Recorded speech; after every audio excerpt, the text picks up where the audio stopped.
would have had this when I was maybe 20, I probably would be a billionaire right now. I've been using output stuff for a while, and then when Arcade came out, I feel like that.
Today, mic ain't working. Oh man, sorry about that, folks.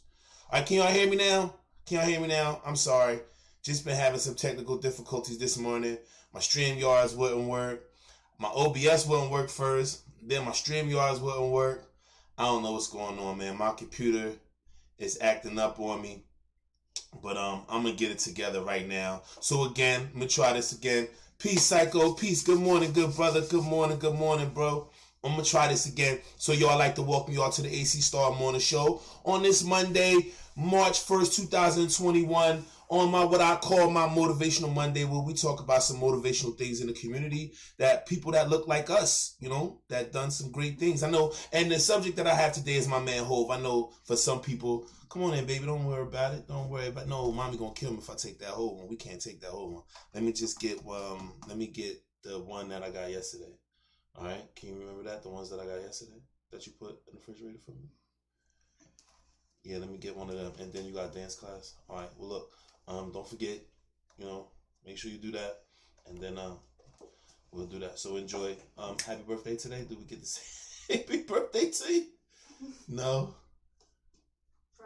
Okay, well, enjoy dance class. Daddy, see you later. I'm sorry, folks. Just had a little bit of thing. Yo, good morning, man. I want to give a good morning to Denini, my man Psycho, Penny Sparks, Tim Harvey. Good morning. I'm sorry, y'all. Little tech had to work some things out with my daughter. She on the way to college. She on the way to class. I got it all in the house, y'all. I got a high schooler, elementary schooler, and a college student. So it's a lot. It's a lot. It's a lot.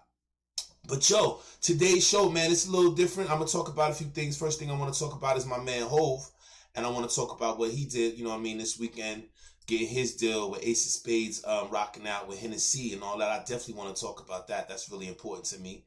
I also want to talk about some things with LeBron, and for the last final time, I want to talk about what's going on with the stimulus check. So everything passed. It's just going to the Senate, and really don't need to go into the Senate. And then we're gonna get that bread for everybody now.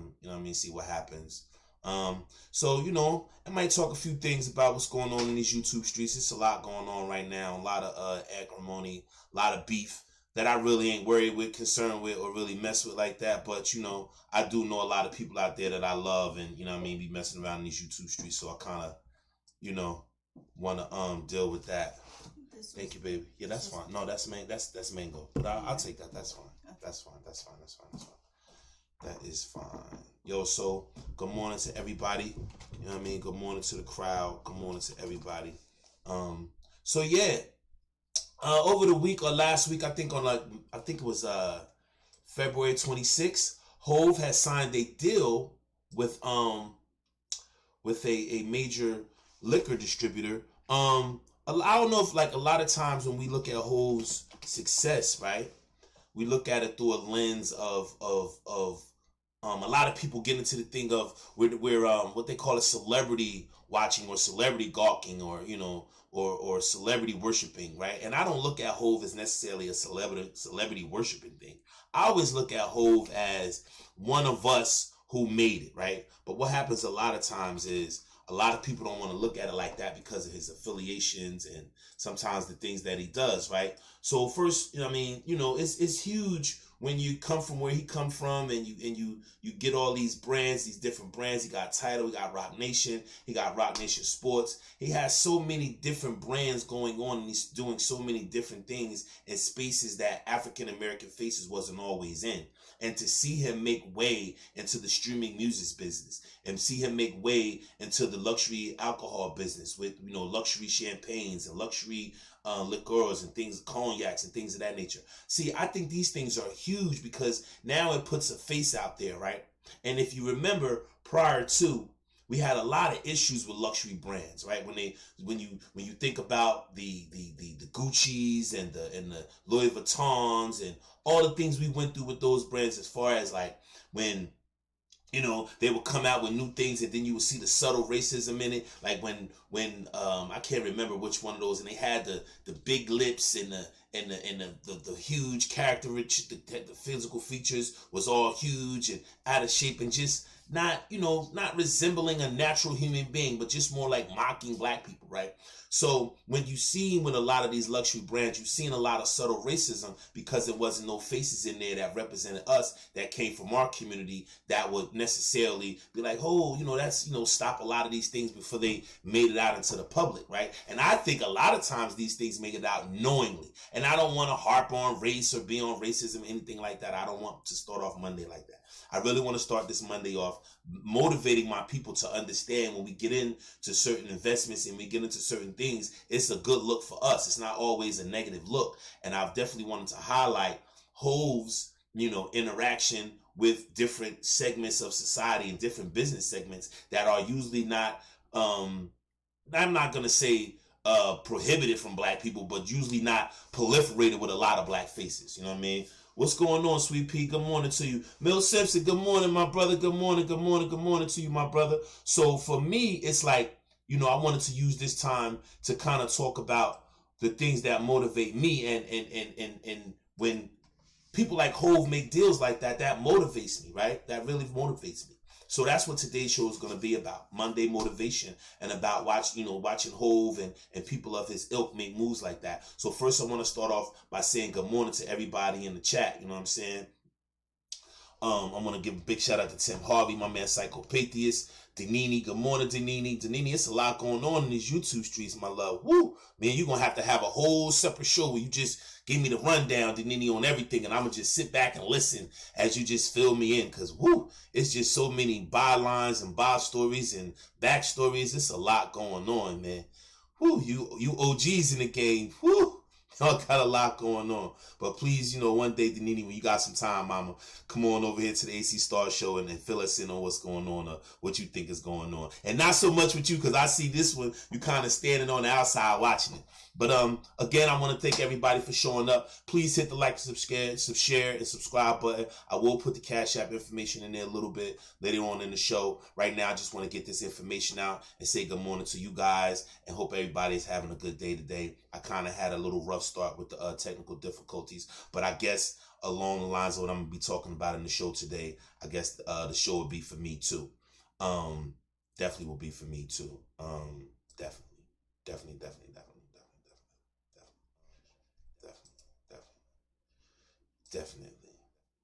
Definitely be for me too. So wow, you think it's all done on purpose? Well, let me get into this. Over the weekend, Hov did something really huge. He signed a deal. Well, let me break it down to you. Key points is MOET Hennessy, the Wild and Spirits division of the luxury conglomerate LVMH, right? And I don't. Let me see what the LVMH stands for. Let me get it right. Wow. So it's really LVMH on the stock market. It's really LVH, Moet, Hennessy, Louis Vuitton, SE. So I guess it's a conglomerate that deals with high value things. So it's Louis Vuitton and Moet Hennessy. So it's a joint venture with a clothing brand and a personal items brand, as far as your clothes, your pouches, and I guess they're mixing it with Moet Hennessy, so they combine clothing and apparel with alcohol, right? high value, what they would call luxury services and luxury goods, because we both know, well, we all know that Louis Vuitton is expensive and Moet. Hennessy's not really expensive. Moet is not really expensive. But when you compare it to other cheaper brand cognacs or cheaper liquors, it is on a higher scale. Like, Hennessy, Remy Martin, you know what I mean? Those kind of cognacs and those kind of spirits are very expensive. So let's read this story. So we got Moet Hennessy, the wine and spirits division of luxury conglomerate LVMH, announced Monday the purchase of 50% stake in rappers JAYZ'S, Champagne, Armand de Briand, right? And that's his ace of spades. So it was huge for him to get that deal, you know what I mean? Seeing how he had ace of spades, that's huge because, if you think about how Hove came about, right? And what Hove did, Hove really much brought like certain liquors and certain things out, like Ace of Spades. Like Hove made that live. You drinking Ace of Spades in a club, you balling. He made Ace of Spades somebody. And then of course, the Ace of Spades.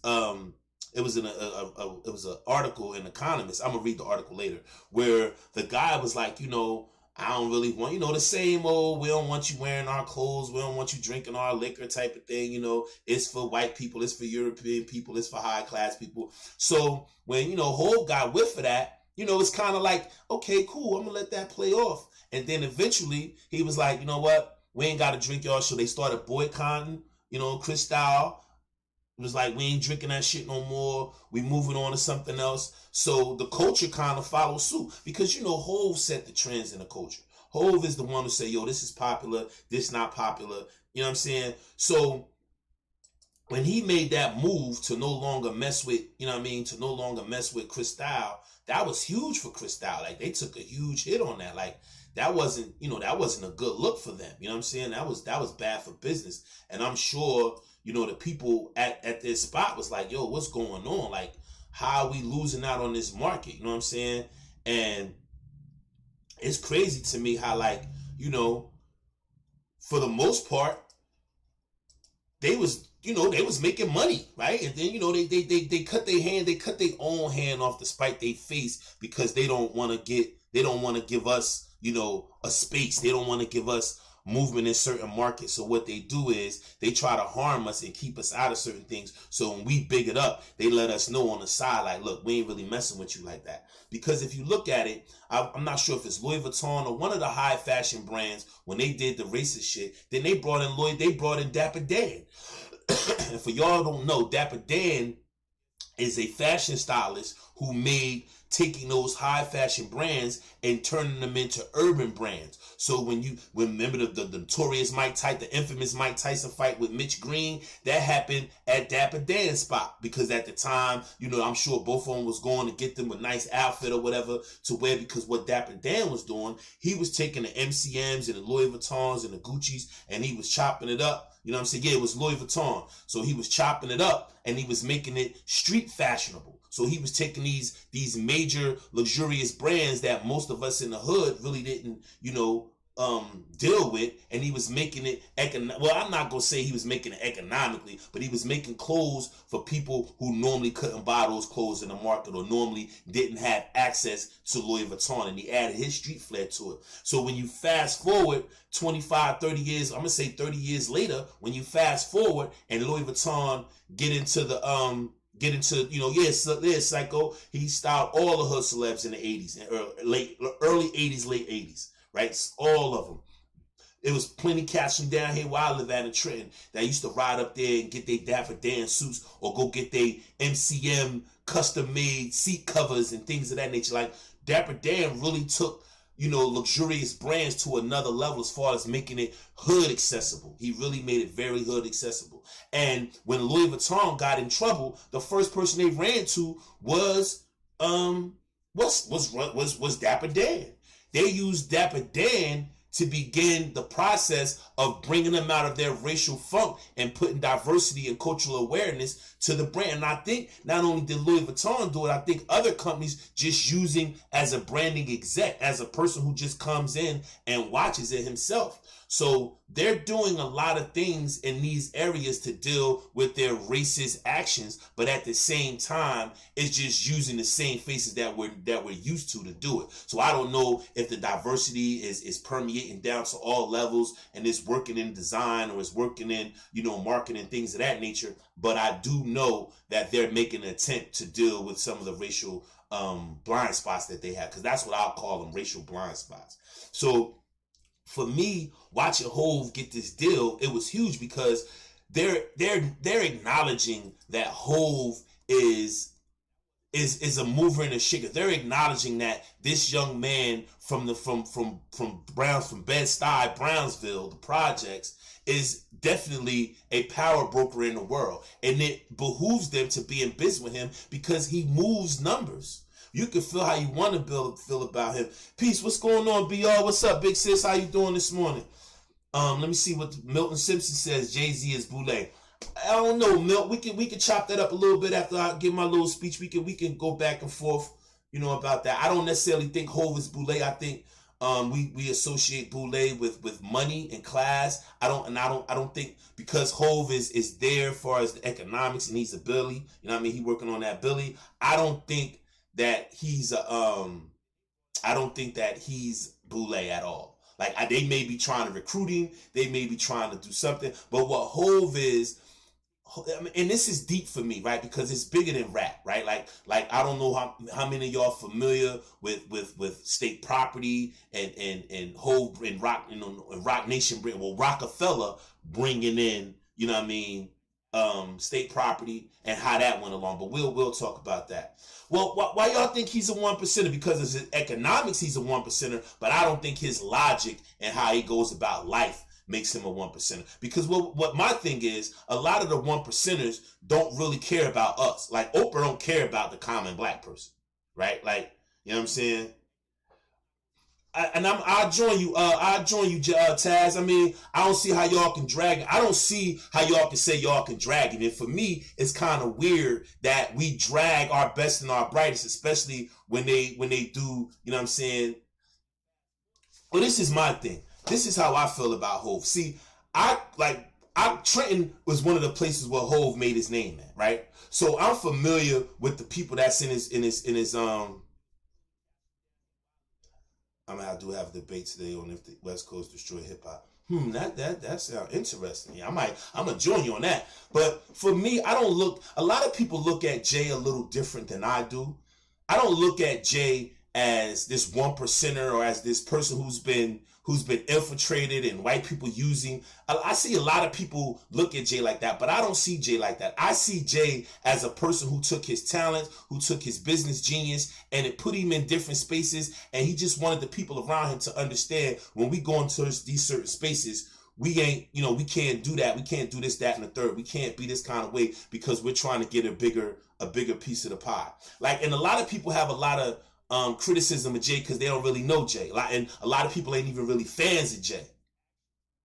You know what I mean? A lot of people ain't really fans of Jay. So like I'm seeing Sweet Pea say Jay is Illuminati, Jay ain't that brightest. He's very bright, Sweet Pea. Very, very, very bright.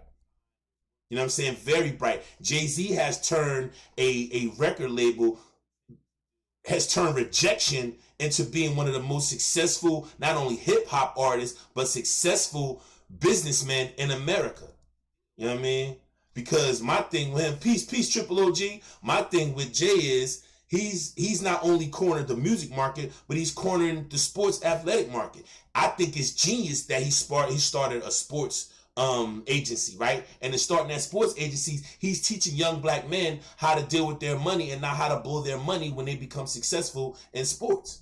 So for me, that's a win-win. That's for the community, because most of the young men he's dealing with are young black men and women from the community. He's signing, you know what I'm saying? Peace. I'm sorry. Yo, and if anybody, I'm sorry. What happened was my stream, I was supposed to go on StreamYards, but for some, it wouldn't let me have live video or whatever. So I couldn't really go. So I had to go OBS. So if anybody over there on that StreamYard, just tell them to come over here on this OBS. You know what I'm saying? But yeah, so for me, when Jay make moves like this, it only shows me that he's a power broker. And a lot of times we limit ourselves. And that's the whole idea of what I'm saying today, right? Like a lot of people have beef with Jay because they think Jay moves somehow compromise the community or, you know what I'm saying, things of that nature. But I don't think that Jay necessarily compromise or deals with the community. I think Jay does things that are business friendly, like the whole everybody has a problem with what he did as far as getting Barclays built in Brooklyn and him being a part of that, and they think he was a part of the gentrification. But this is my thing, and this is what I try to tell everybody as a native New Yorker, as somebody who lives in the Northeast. Like Jay putting that arena there gave more black people jobs than a little bit.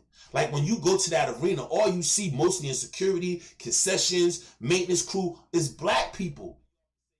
Black people, and those black people have jobs because even though the arena is quiet now, when this pandemic is over, that arena is going to start hustling, bustling. The Barclays, it's in a beautiful place. Everybody can get there. That was huge. And they needed Jay's face in order for Brooklyn to co-sign it. And I know a lot of people have a problem with that, but the thing is, sometimes you got to use the faces in certain places to make things happen. And Jay, that's huge for the black community. That's huge for black people, that a black man they would go to a black man and be like, yo, can you please help us get this arena, right? And in turn, they gave him part of percentage. And in doing that, not all of them are part-time, no psycho. Those security jobs are not part-time. The maintenance jobs, the 24-hour guy maintenance jobs are not part-time. And any job beat no job. Right? Part-time, any job beat no job. Especially if you ain't got no job and now you making $15, $16. And listen, if you part-time and you got to do the circus or you got to do an event, the basketball, boxing or whatever, you there all day. You there all day. So even if they part-time jobs, he still helped influence. Like we can't we want it to be perfect. We want everything to be optimal, but everything's not going to be optimal. We got to deal with what we can get. And he got a lot. He got a lot. Even if it's part-time jobs, think about how many people went from part-time to full-time. Think about how many people who even got the part-time job, right?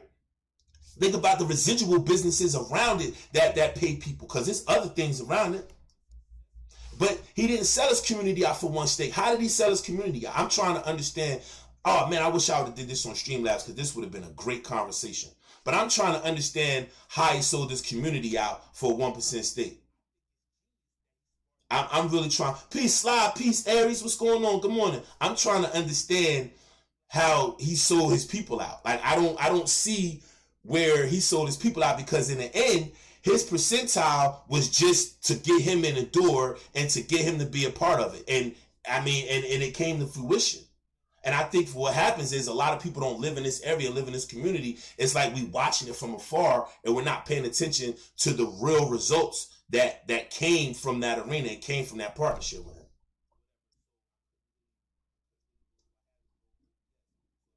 Well, no. People didn't get kicked out because where they built the arena at was really the Atlantic train yards. It was the Atlantic train yards. It wasn't well, they paid for the team. See, this is what I'm saying, y'all. We got to have a real conversation about the economics. I understand the pushback. I truly understand it, but we got to have a real conversation about the economics. And you ain't getting no $10 an hour nowhere in New York, that part of New York. Ain't nobody paying you $10 an hour. You're going to get at least 11, 12. See, that's what people don't understand. In New York, it ain't the same as everywhere else. So if you get a job in New York, you ain't really getting $10 an hour. You might get 12, 13, 14. But even if that's the case, right? The point is, him co-signing that allowed for it to be acceptable by everybody, and it opened up the doors for everybody, and everybody's just looking at like Ho's position. He sold people out, but we're not thinking about the thousands and thousands of people who got jobs from it. We're just saying that, and I don't see where he sold anybody out. That benefits so many people. Like, I don't know if any of y'all ever been there, if any of y'all ever been to Barclays and see that area and see that part of Brooklyn and see what that arena did for over there. Like, it wasn't no poor people living over there. Like, none. Like, I don't know, people get this mixed up. The apartment he live in right there, right across the street from the arena is occupied by white people, and it's about $3,200 a month for that apartment. So it really ain't no apartments in that area that was, low income. At that point, by the time they started building the arena, that area had started becoming gentrified before the arena even came to fruition. And the whole thing is, the arena is built on the Atlantic Yards, and that was the old train depot for the A, what was the B, the D, and I think the B, the D, and the F line. So it's not like, you know what I'm saying? It's not like it's what y'all think it is. It benefited Brooklyn heavily. It turned Brooklyn into a place to be. That's why Manhattan is losing all the people, because the people are going to Brooklyn in droves. And I don't think that Hove necessarily began the idea of gentrification. I think he just allowed for them to bring the arena and make Brooklyn a bigger place and bring the same excitement you get in Manhattan, bring it to Brooklyn. I think overall he did a great job. I think what he did was very, very beneficial to not only himself, but to a part of that area around the arena. But I do understand some of the pushback as far as, and see, this is the thing, and I ask you guys this question. When you're coming up like that, no, he never said he owned the team. See, and this is the thing. Nobody can ever find anywhere where he said he owned the team. And I think this is what you guys are using to kind of come at him and to make it, to make it seem like he was used because everybody's saying he owned the team. He never said he owned the team. Never, ever, ever.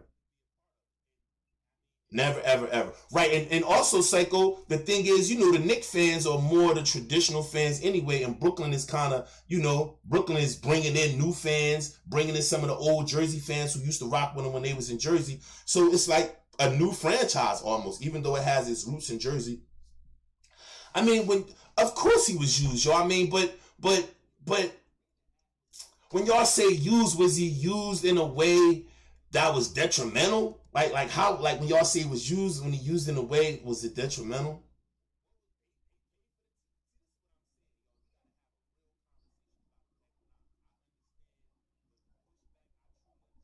Nah, I don't remember that. I don't remember that lyric. I gotta look that up, Taz. I don't remember that. I don't remember that lyric. I mean, but if you're a part owner, if you got percentile in the team, you're an owner. If you got stock in a certain particular brand, you're a part owner. No matter what your percentile is. Like, so, I mean, in a game of semantics, in a game of truth, it was a kernel of truth to it. You know what I'm saying? Right. And they would never, and that's the thing. Like, we don't talk about the other black entrepreneurs who own percentiles of teams like the sister. Hey, Taz, I'm with you, Taz. I would never, me and you on some real shit, we would never claim that 1%. We'd probably be quiet about it or make the 1% more than what it really is. But when you're dealing with billions and billions of dollars, man, 1% is a lot, folks. Let's think about what 1% of the total cost of that franchise was. You know what I'm saying? Like, that's a lot. That's a lot. That's a lot, right? But I understand. Me and you wouldn't go, Brad. We wouldn't be on the block showing everybody our 1% certificate. That's for sure, because they would clown us. You know what I mean? That's for sure. But at the same time, I really feel that what he did was very beneficial to Brooklyn, and all these business deals and ventures that he's going into, he's climbing a ladder and he's putting our faces at the head of these luxury brands, which benefits us because as you guys are now making your way on YouTube. You guys are now becoming economically stable. You guys like luxury items, right? And now if we start seeing black people at the face of some of these luxury items, or seeing black people own luxury items, it gives us another place to spend our dollar with people that look like us. You know what I'm saying? Right, you're the part owner, Penny. Right, like you're not the owner, you're the part owner. But and the thing is, he no longer owns the team. He sold his stock in the team to start Rock Nation Sports. So for me, it's beneficial because that 1% that he bought into, he learned the sports game. He learned how to deal in that arena. So that little foray in helping that arena get built opened him up to now owning a sports agency. So now he's able to teach young black men and women how to use their money properly, or to deal with their money and be financially solvent when it comes to all that money they're making in their careers. His first swing out as an agent, look at all that money he got Robinson Cano, right? Robinson Cano flamed out, but he got him like $200 million. $200 million. You know what I'm saying? So he's done a lot. He got Kevin Garnett under him. He got a few other people under him, right? He went and tried to offer Bronner the $40 million deal. So he's trying to get, you know, in spaces where black people are, but they're not at the head, right? He talked about him being the only black, you know, tech CEO when it comes to title. Like we're not in these spaces, and we need to be there because we have a lot of intelligent people, and we have a lot of people with the ability to get in these spaces and be successful. And we can't poo-poo every person that uses whatever techniques or whatever strategies they need to get there. We can't poo-poo them and say that they're hurting the community because we may have not agreed with their strategic way of doing it. And that's what this boils down to. Like for me, Hove pros outweighs his cons. His longevity in the game, all the opportunities he gave to people. And see, and the reason why earlier I brought up the whole thing about state property and Hove, because, you know, for the last 5 or 10 years or 15 years, ever since state property and Rock Nation has been separated, yeah, yo, Psycho, we could talk about, damn, man, that's what I should have did this on StreamYards, man, but my StreamYards would not work, man, because, yeah, Psycho, we can go into that as far as New Jersey, Newark losing it, but that was the thing, right? But back to this, what I was talking about. When you look at state property, Rockefeller, Dipset, and how all that broke up, it was because Hove was like, none of them cats would listen to him as he was just trying to teach them how to diversify their portfolio, to be bigger than what they are, and to look at life a little different, right? And all those state property, all those diplomat cats, they all look back with a measure of regret that they didn't listen to Hove, right? And down there, you can see them all trying to slowly make their way back. Like Jim Jones and Hove wasn't cool, but guess what? Jim Jones is on Rock Nation. Jim Jones and Fat Joe wasn't cool. Guess what? Fat Joe on Rock Nation. Bobby Shmurda just came home from doing 6 years in the feds. Guess what? He on Rock Nation. Right? So all the rappers that had their own crew or had beef with Jay, they had to recognize, like, yo, he made the moves where now we can go be up under his umbrella and take advantage of all the diversification of him and his platform. And it benefits black people. It benefits African Americans. It just don't benefit, you know, him. It benefits a lot of people. I mean, look at the Myth Bleak and all them cats that still rocking with him. They could just sit back and become billionaires just off of investing what he's doing. So it's bigger than us trying to see for ourselves, you know, what he did wrong or how he was trying to hurt us. I think for me, it's about what can I do to advance my people? To me, this is pro-black. What Hove is doing is pro-black. That's what I call pro-black. To where you make sure black faces and black intelligence and black leadership is represented in spaces that we would normally not be. We're normally not in luxurious liquor spaces. We're normally not in high-tech spaces. All the tech startups, all the tech companies in America, you rarely find African Americans at the forefront of them.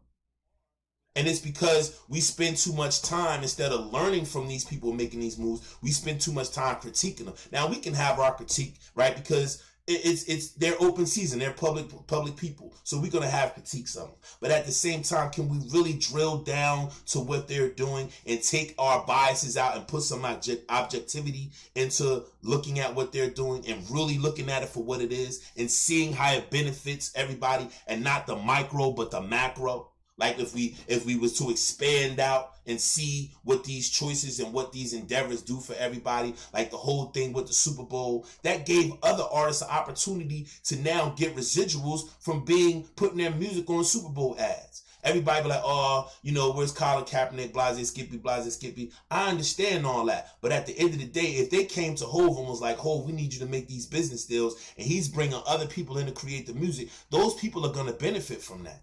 Psycho, you into the music business, so you know how that works.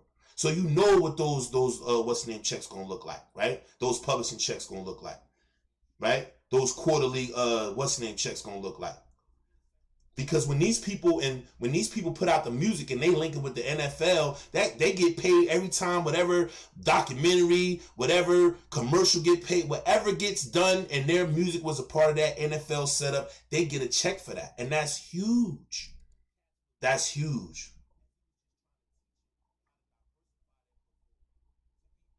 Well, I mean, what you mean by that, Psycho? Say that again. Like put that in. Tell me how you. What you mean when you say that? We say, but he allowed the Europeans to buy into his business, though. That's where we mess up. We get things like BT becoming white owned. I understand what you said. I can agree with that. But the thing is, with Tidal, he had to go to them, Psycho, because there is no tech company. There are no black tech companies that currently are constituted to deal with startups, right? We don't have African American owned startups that's doing huge things on a huge scale when it comes to tech and startup techs.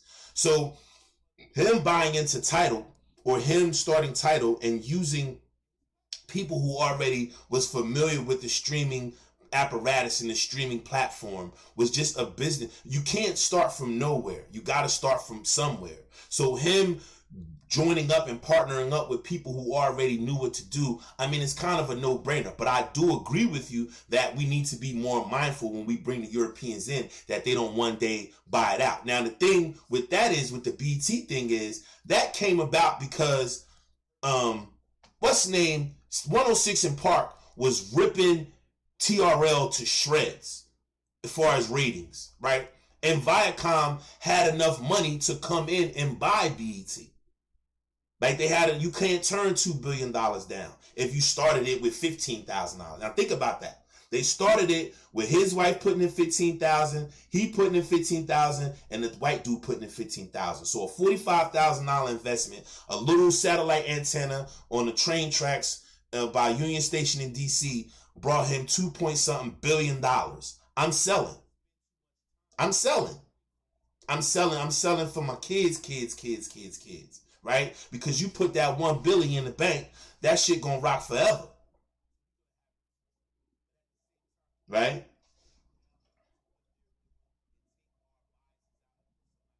So for me, it's a no-brainer. It's a no-brainer to do that. But I understand your pushback, but I think we have to look at why the acquisitions took place, right? Like the acquisitions wasn't always, like with the OWN thing, that was more or less Oprah just, allowing them to use her name and just, she didn't want the worry of the day-to-day operations of running that, right? Like running that network, right? Like she has a studio, she has her things. It's a lot to that. So her partnering up with them so that they can do the legwork, the marketing and the networking business, that's smart. When you her age and you don't really want the day-to-day operations, that's smart. That's smart.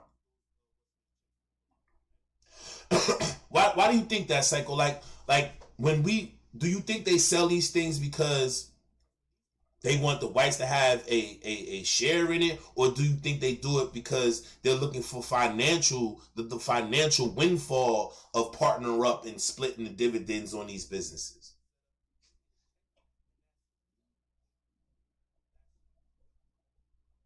Well, no. Well, it's different than having a black person take care of the day-to-day operations than having a black person actually owning a company that can provide the infrastructure to run the day-to-day operations. I don't think she wanted a network, right? I don't think she wanted the responsibilities of running an entire network, right? Or having a network underneath her umbrella. I think she wanted to get away from that. Yeah, the money, right, Taz. The money sounds better than the position, right? Like the positioning of having black owned. They feel as though somebody was gonna come behind them and do it. I don't know Like, you know what I'm saying? And I personally, I think the people who started BET, I think like everybody else we see, they just used the black community to get where they was going. And I don't think Hove is doing the same thing. Like I can see some examples where you guys have some valid arguments, but I don't think Hove did that. But I do think BET was a thing of, we use these black people to get what we want. We got this $2 billion, we at. I believe that BET was solely about that. Right, that's the thing. Black-owned companies, we don't line up with black marketing and black distribution companies because there are very few, if any, that will allow us to market and distribute products. Right, so we have to link up with distribution companies, with marketing companies that will allow for our products to be sold. So it's kind of like it's kind of like with a record deal. If you got a record label and you do a certain deal with them, like if you do a 360 deal with them or you do a P&D deal with them, right? If you do 360 deal, it's just a year deal. You know what I mean? You take care of most of the stuff. They just kind of take care of some other things. If you do a P&D deal, they press and distribute the record for you. They might market some. You might be in control of the other part of marketing. So that's what and the whole point of my show today was to speak about how do black businesses look at a person like Jay-Z and start building luxurious companies or well-to-do professional companies, and not just restaurants, right? Not just, because we good in restaurants. Black people got restaurants everywhere, but goods and services that are necessary in today's market, necessary in today's economy. When are black people, when are we going to begin to talk about tech startups, music startups, right? Streaming startups? When are we going to take our chances into these areas and not be so critical of the black people who are doing it? When are we going to take off our blinders or take off our fear caps and step into these markets as we watch other black people do it? Because I knew he was going to get some pushback about Jay, but my thing is, you can have pushback, right? But is what he doing wrong? Or do you see this as an opening for black people to start businesses that deal with luxury services and goods, and how that can benefit us? Because black people, we highlight the negativity and the bad shit, but there's a lot of black people with a lot of disposable income. There's a lot of black people out there that's getting money. Not cheap. Like most of the black people that I'm around work hard every day. They look good, they dress good, they feel good, right? And they go on vacations, and every once in a while they got on luxurious goods. They drink Ace of Spades, they drink Hennessy, they drink Remy Martin, they drink 1738, right? They go to Aruba, they go to Dubai. So they're consuming luxury trips, luxury goods, but we don't own luxury companies.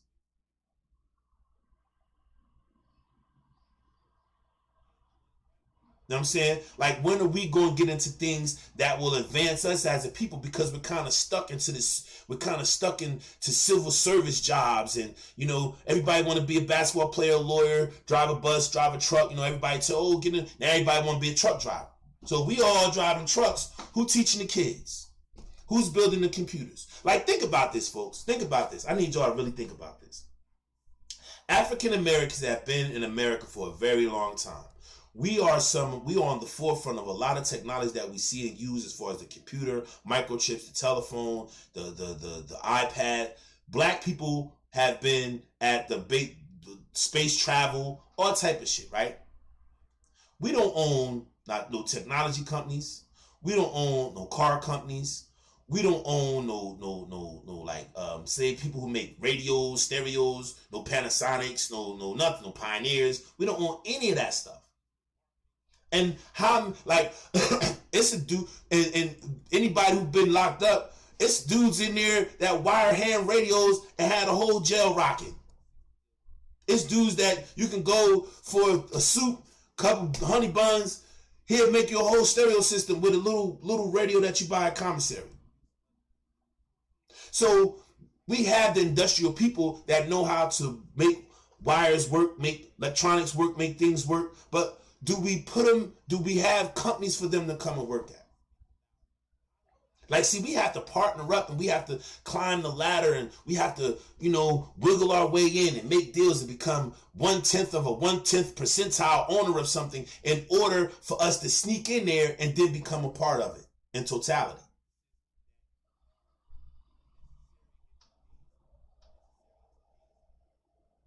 Right? That's a fact, Taz. Our schools are not set up to put us in STEM. Our school, see, the American school system in the African American community is still catered towards pushing us into civic jobs. It's still based on industrialization. And it's not even based on mechanical industrialization. It's just based on industrialization. They haven't even blew the dust off the book yet. Inner city education is basically to keep us blue collar. And if a few of us, if a teacher noticed this person may be good at this, and a few of us may have our own personal endeavors, and you know, we might find a guidance counselor that'll push us towards legal lives and push us towards other avenues. But we're trained to be blue collar people.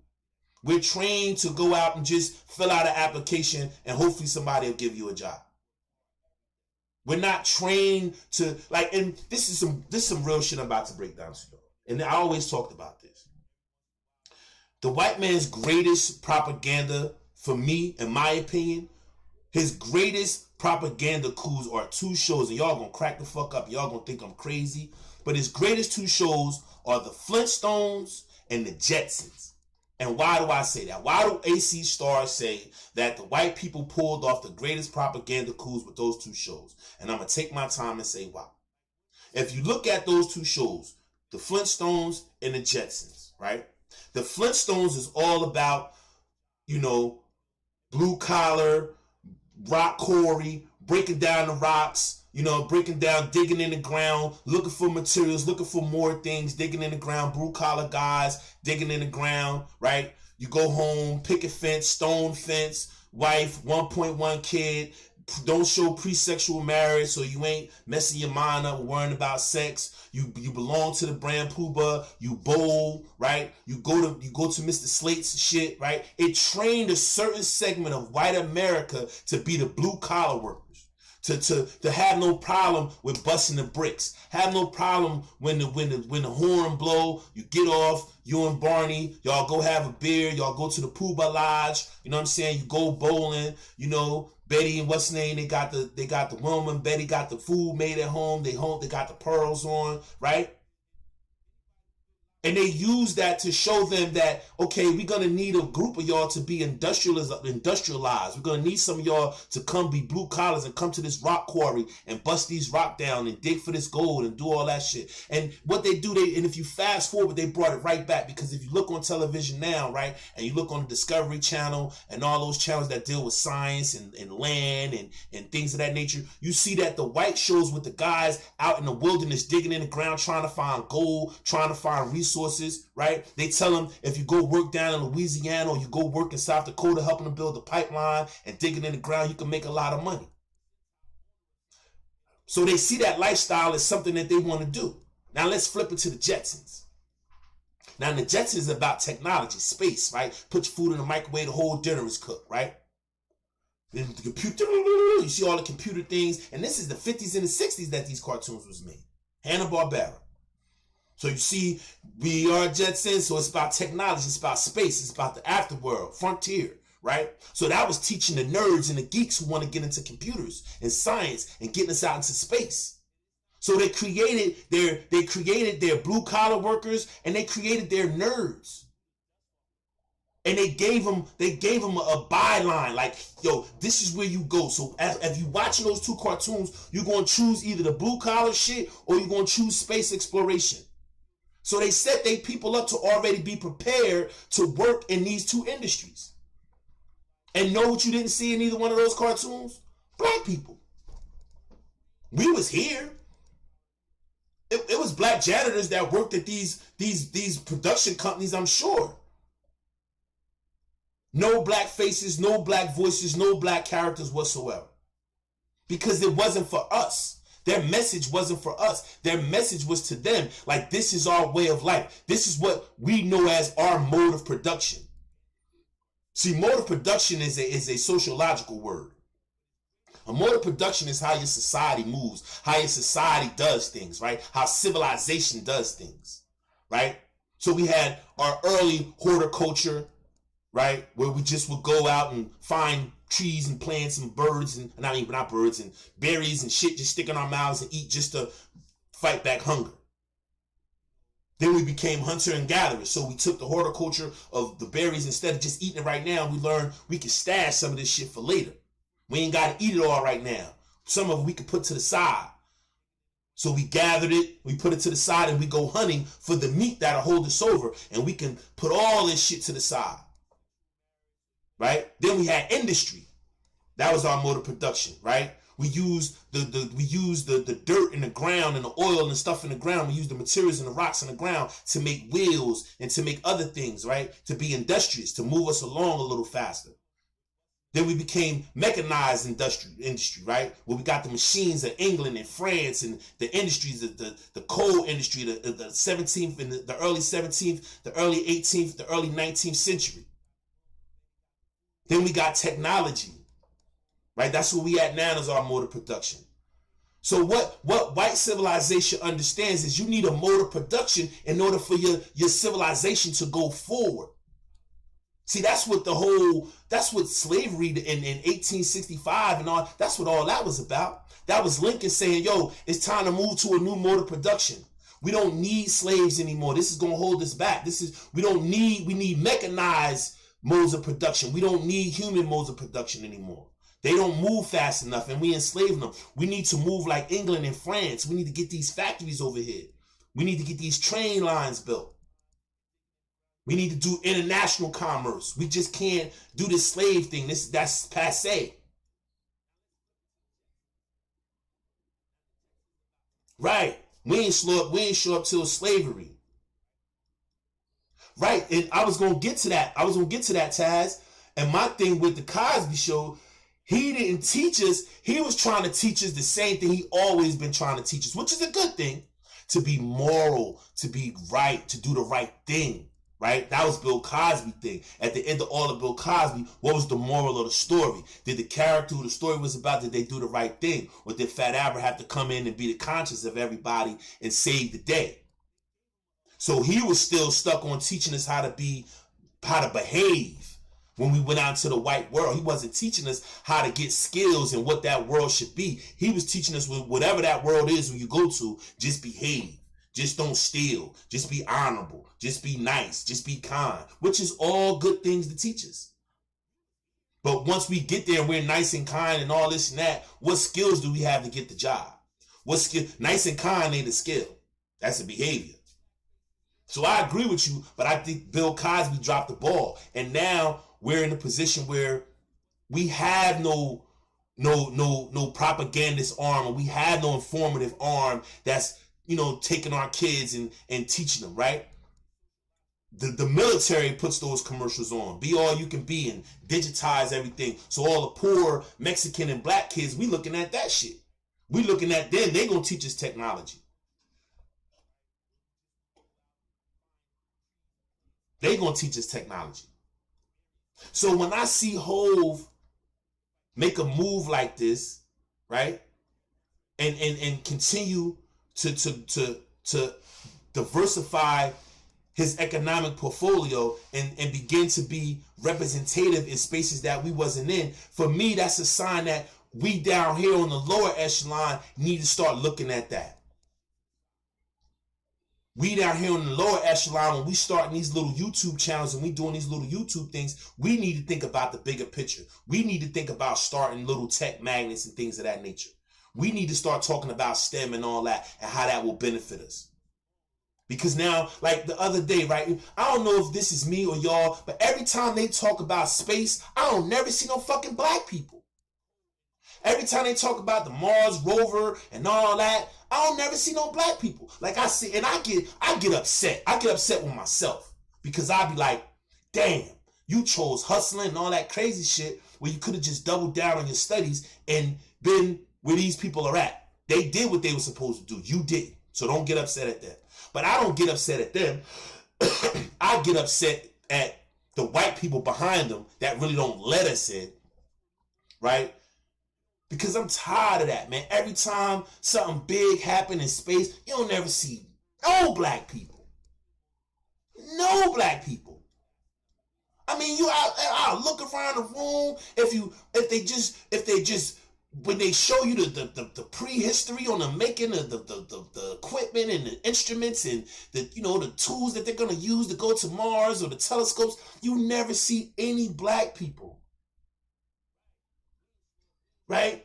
I was too, Psycho, but my thing is, I'm very interested in space exploration. I'm very interested in the galaxy. But it's like outside of Michael Neil Tyson deGrasse, that's the only black person. And then it's another black dude they throw around sometimes, but I can't always catch him. Where are the black space nerds at?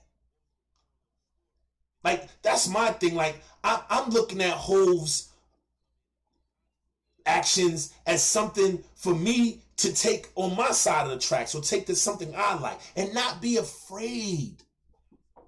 Not be afraid to say, hey, do I have the ability to do a tech startup? Do I have the ability to do any kind of startup besides YouTube? Is there anything I can do outside of this or outside of what I'm doing that can provide a technological goods and service?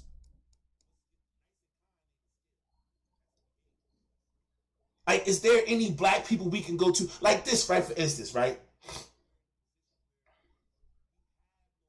Right. Like that. Right.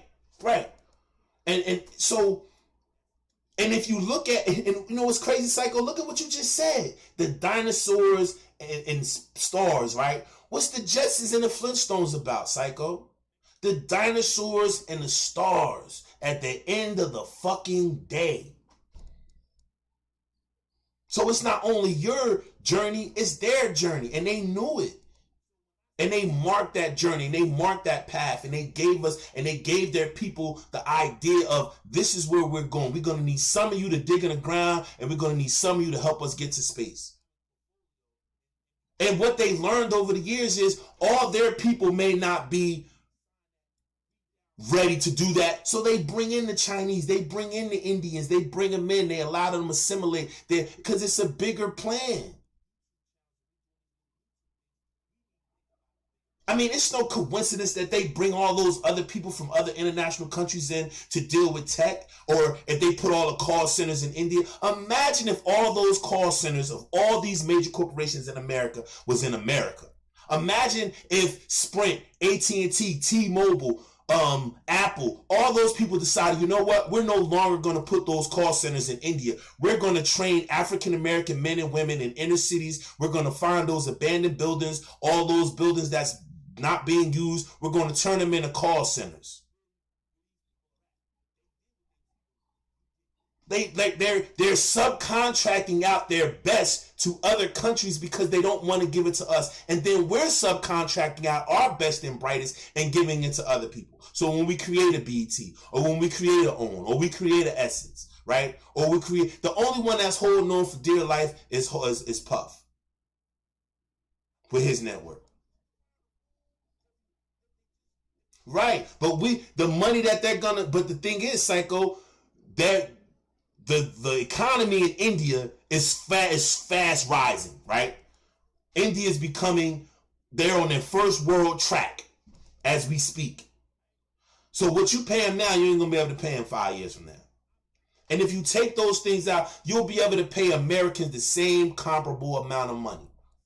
If you put those call centers in southern cities, you can pay them the same amount that you paying the people in India, and those people will be good because their income will be measured with what you need to live in the South. They choose to ignore us, and then we're so work heavy and going to get a job heavy that we don't think about creating these things. We don't think about creating call centers. We don't think about building skyscrapers. We don't think about any of that shit. Every time I see a skyscraper go up, I pray to God that it's a black company, but I know it's not. And that's why I'm not mad at a person like Hov, because I know soon Hov gonna build skyscrapers. Hov gonna be a business. Like he said, I'm a businessman. I'm not just a businessman, I'm a businessman. And he is.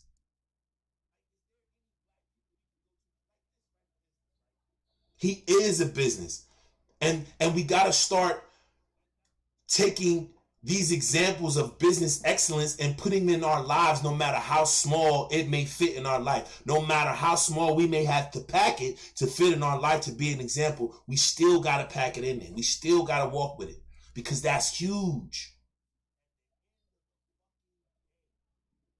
See, Sweet Pea, I just think, I don't know, Sweet Pea, I think like you consume a lot of this from afar. You consume a lot of this from like back information and not like upfront information. Like Hove is huge. Like Hove is New York, and he will build a skyscraper in New York one day. I can almost guarantee it. I can almost guarantee it. I remember one time, me and my peoples, we was on the West Side Highway, and we had seen a blue Maybach, right? It was light blue on the top, and as we driving, we could see the Maybach like right in front of us. And y'all know who was in the fucking Maybach. I saw everything. It was fucking Hove in the Maybach. I never forget that shit, dog. And I swear, and that's when he was on his button down shirt shit, right? And I wore button downs everywhere I went after that. Like I was like, you know what? I think this is the move. And it benefited me because I kind of changed how I lived and how I did shit. I just was a little different than what I was when I, it's different. When you dress different, you feel different. Anybody can tell you that. Now this is, and what I'm speaking on, this is the one area where I do agree with the guy, Kevin Samuels. These are, because Rick Ross ain't into that, CP. Like, see, this is what I'm telling you, CP. Like, you don't know the difference between, like, Rick Ross is here and Hove is here. Right? Like, not to say that Rick Ross is not doing what he got to do, but Rick Ross will never be a Hove. Rick Ross will always be who he is. Right? Like, and Rick Ross is making it how he's making it. Through food, right? Through Wingstops. And, he's diversifying his portfolio at the level that he's at. At the level where he's at. Peace, Joe Dub. What's good, bro?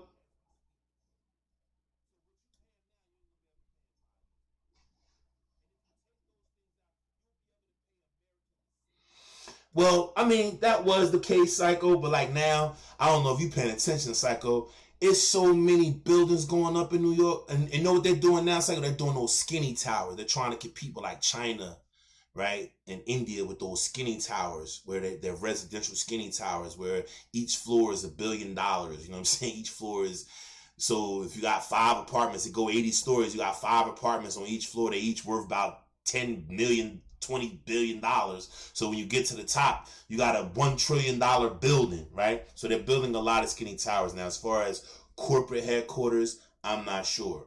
But he's just not limited to New York. Like Hove is universal right now. Like Hove is universal right now.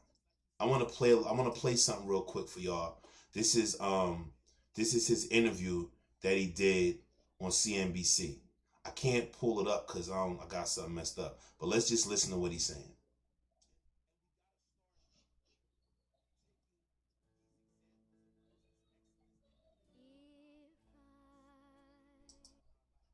I'm sorry, I can't play these ads because the ads be killing me. But I'm gonna just turn it down. Cause this is just him. Peace, Nick. What's good with you, Nick? Peace, peace, peace, sis. Glad you came through.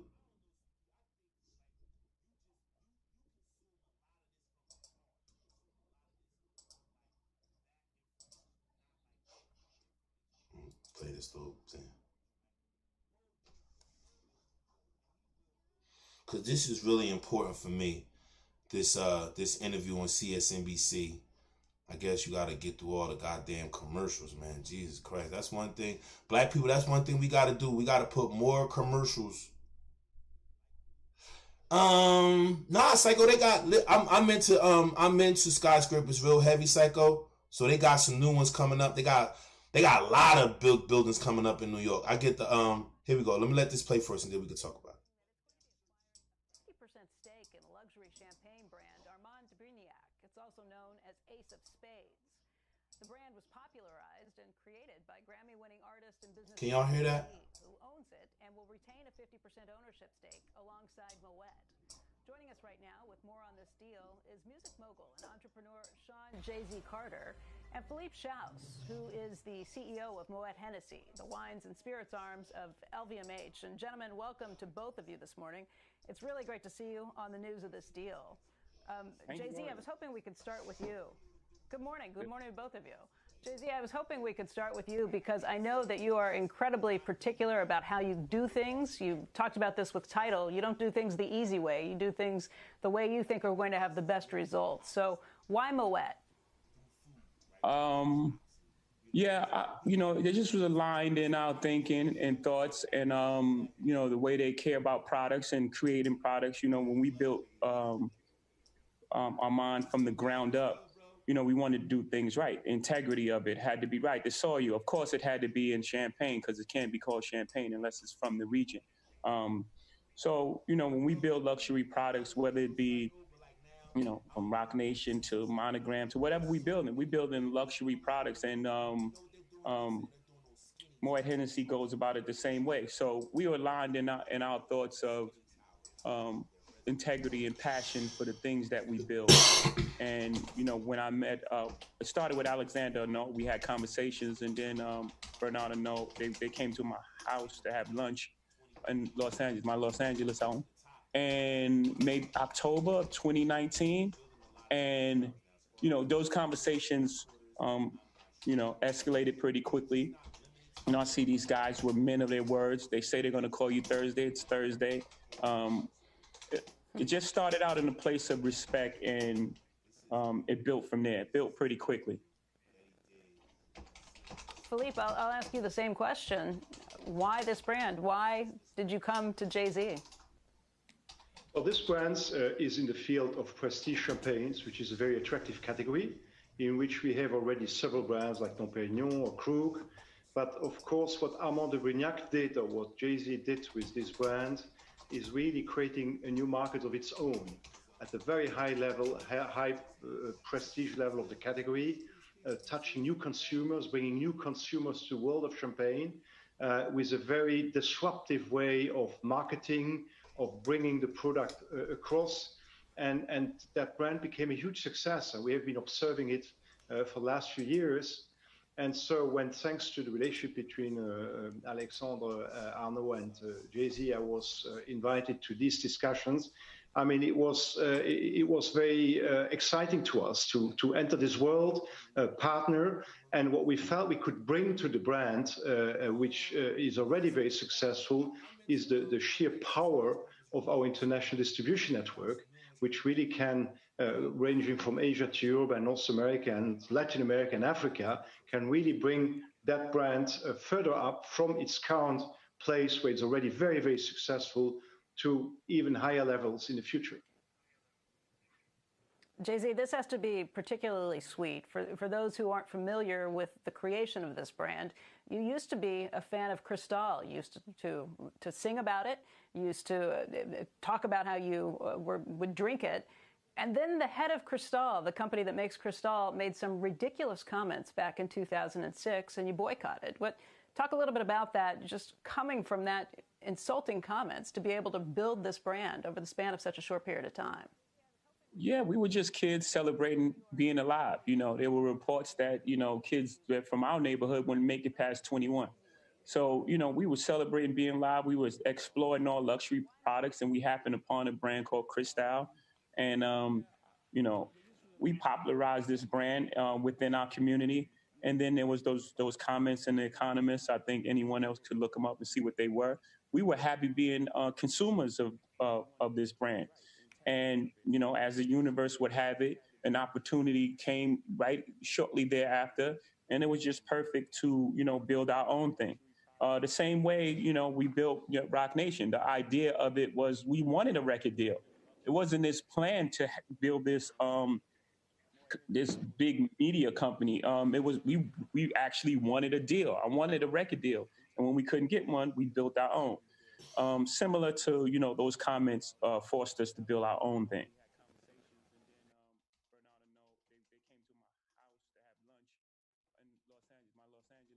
So there it is, folks, out his own mouth, right? Like he clearly stated that the whole point of what he was doing was to, was to counter the narrative that if you don't want us doing something, then we're gonna do our own, right? Like I hope Zoe Williams was listening, right? Like if Corey Holcomb don't want you here, and all these people, you go to Dash Radio and all these people, and it comes to a point, Zoe, where you got to build your own. And that's what Jay does, right? Like when he's rejected by a particular industry, he says, okay, cool. Then he'll go start his own, right? Like he doesn't allow for rejection to stop him in his ambitions, right? So when he joined, like that guy was excited. They were excited to go with Hove, right? Like they searched him out because they knew that it would influence and enhance their brand. They knew taking on Jay would make their brand better, just like the people who went and got in for Barclays. Like, and I hope y'all paying attention to this. These people come get Jay because they know it enhances their brand. That's not being used. That's being an example of your great brand ambassador. Your name, your prestige, your work gives our brand credibility. There is nothing else. What's good, tight end? Peace to my brother from over water.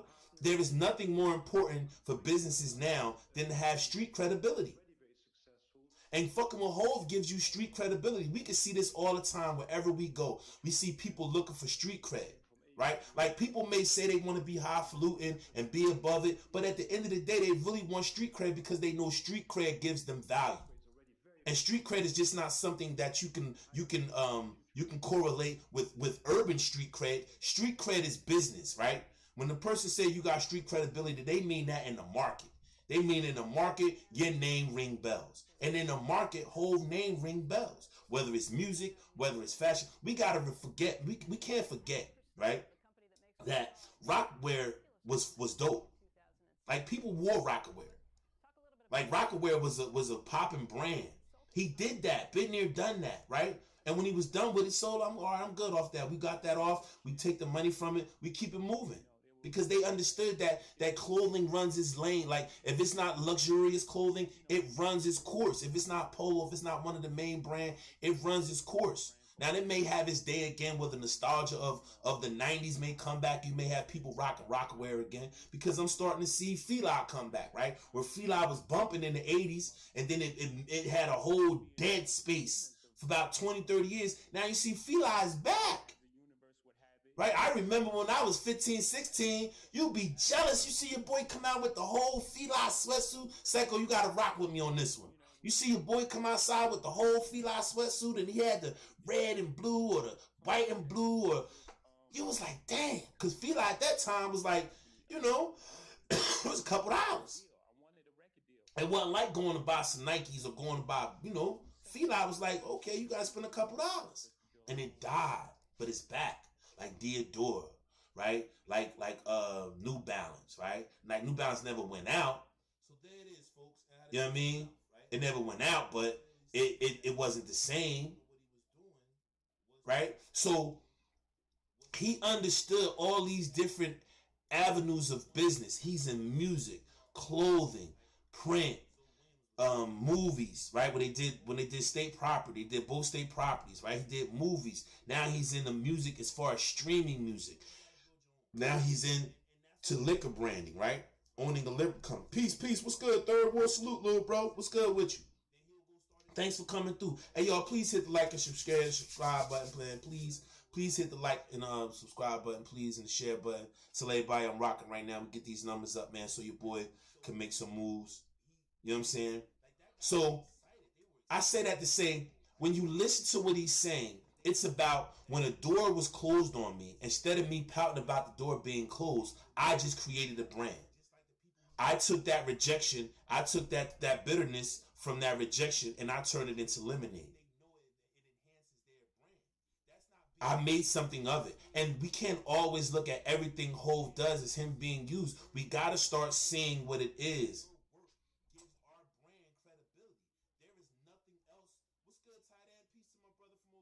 Well, I mean, when you say use part, spinny parts.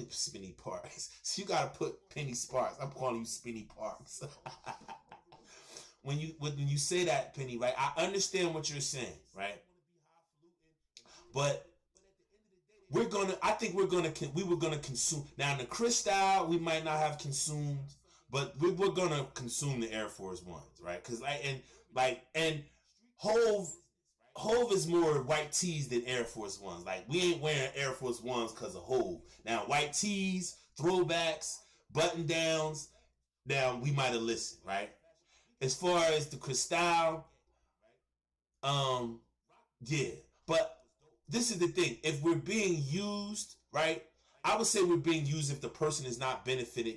The person is not like owning it. He's just like an ambassador of the brand. But with Hove, he's actually owning these things, right? Like, and it's okay. We're going to consume them anyway. So I don't see us being used as much as I see us being willing participants anyway, right? And he just adds the street credibility to it, to where others who may have been on the fence now see him and be like, well, if Hove got it, you know what I'm saying? I'm going to rock with it, right? Him co-signing it gives it street credibility, so therefore you're gonna have people who was probably on the fence now consuming. So I can understand in that the company, but that's what business is, sweet Penny. It's a parasitic relationship. That's true. Now I can agree with you on that. We're being pushed to consumerism because they understand our buying power. But I guess that's the point of my thing, right? Like, we can be consumers, but my thing is, when are we going to be producers? When are we going to look at moves like this and see the counter narrative? That's the whole point of the stream, to talk about we are exceptional enough to begin to do the same thing a lot of these big dogs we see doing. We can do it on these micro levels, right? There's a lot of gig economies. There's a lot of things out there now that's going on. See, everybody say he owned the Nets. I don't remember him saying that he owned the Nets. I don't ever remember that lyric. But if you own a percentile of something, you're an owner. Like, I mean, in their world, they're owners. In our world, we know he capping. But in their world, he's an owner. Like, if he sits down in the professional world and in the contractual world of things, he's actually on paperwork saying that he owned a percentile of the team. So who are we to knock him for that, right? Like, we wouldn't take that shit out. Spinny, oh, you like that? Spinny Parks, you like that? You go, oh, I don't know. That's a tongue twister. Spinny Parks, that's a tongue twister. You put the shit backwards and forwards, had me saying it like that, but that's a tongue twister. Yeah, so, you know, I mean, it's Cap, but shit, it's Cap that got him to a whole nother salary cap, so it worked. You know what I'm saying? But I understand where y'all are. And it's crazy, right? Because a lot of y'all brothers that's outside of the New York metropolitan area, y'all got a lot of shots for Hove, man. Y'all take a lot of shots at Hove, man. Y'all take a lot of shots. Yeah. Yeah, Psycho. He owed just enough where he could be in the front row, ain't got to pay for no popcorn, and do a couple free concerts. But at the end of the day, it was a coming together of a Russian billionaire and an up and coming billionaire, and they both have Brooklyn roots. And that part of Brooklyn is, you know, Brooklyn has a lot of Russians in it. You know what I mean? Sunshine, Sunset Bay, it's Coney Island, Bay Park, Bay Ridge. It's a lot of damn Russians in Brooklyn, right? So now, but the Russian guy sold it. He sold it to I think Jack Ma. I think the Chinese dude owns it. The Chinese dude owns it now. He owns it outright by itself. No partners, no conglomerates, no nothing. The Chinese dude owns the Brooklyn Nets and Barclays Arena outright by itself. He has no equals. So it benefited everybody. So Jay got the percentage that he sold back, and plus he got some of what they got when the team was sold overall to the Chinese dude. So he benefited financially. He definitely benefited financially. But my thing is, when are we going to become the producers of a lot of this content and a lot of this services and goods that we use, right? Like, when are we going to see, you know, tech companies on the NASDAQ or on, you know, CNBC, where they're highlighting new black companies? When are we going to see a social media platform or a platform that's produced by black people? Now, we seen Brighton Beach too, Joe. Yeah, we seen Tariq Nasheed going to his thing where he tried to do the app. Well, I can't even remember the name of the app, and he, did his normal. See, nobody, and you know what fucks me up? Nobody gets on Tariq Nasheed about his app. I forgot the name of that app. I know some of y'all Tariq Nasheed listeners know what that app is. I forgot he was supposed to come up with an app for More Us or something like that. Wasn't the app called More Us, right? Like playing off the Moor shit, which we're not even related to and have no natural correlation with, period. Like they're a whole different kind of African, whole different kind of civilization. So like his More Us app failed, got some Indian dudes to do it. They took his money, bullshitted, because I don't think he was ever trying to do it. It worked on Android, didn't work on that, and he never came back to redo it. So what happens is when we let the shucksters of us, right? Like we let the shucksters and drivers of us come in and we donate hundreds of thousands of dollars to them for their schemes and scams and all that shit, right?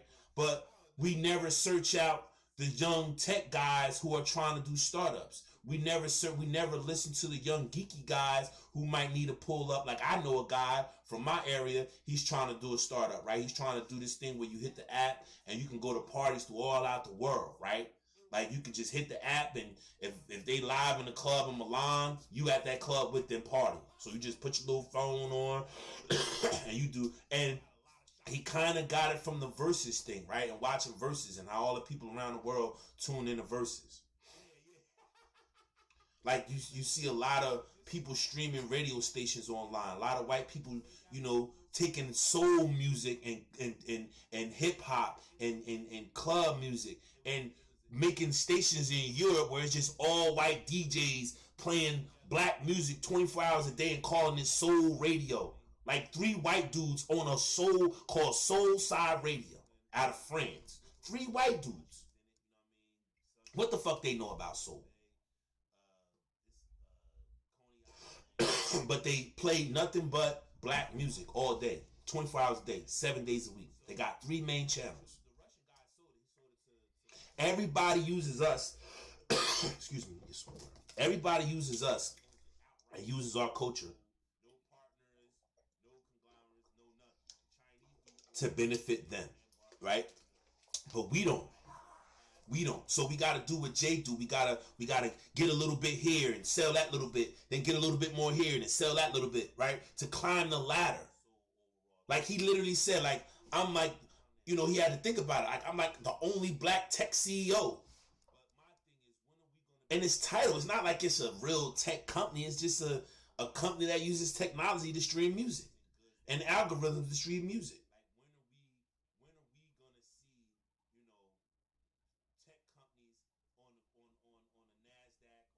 Yeah, I mean, I call him both. I call him a scammer because More Us never came out, Psycho, so he scammed them. That shit never popped off. Like he would tell them, oh, it's coming next week. It's coming. Oh, we're going to fix the kinks. Oh, and then he just was like, one day, I scrapped it. So where all the money go? Where the people who paid for the app and to subscribe and all that shit? I'm just saying it to say that we got to learn how to focus on things that we may have some inhibitions about, or we may have some, thoughts about. We got to research into it and see if it's really what we think it is, or can we be a part of it? Is it a way that we can take the successes we see of people like Jay-Z and micro it and minify it and miniaturize it and give it to us, and then we use it to do something?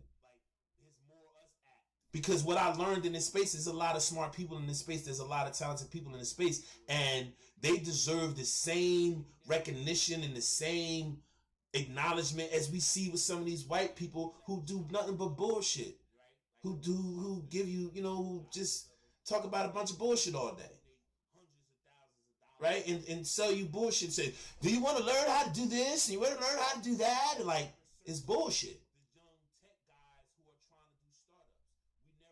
It's bullshit. And we're getting, and they know it. Like, see, the ones who have us buying shit from them, they know, because they're the ones that's keeping us from breaking the fucking shit, right? Like the Tariqs, the Tommies, all them niggas is just standing on top of us and telling us we can go when they say go. Or we can only go above where they're at. Or like,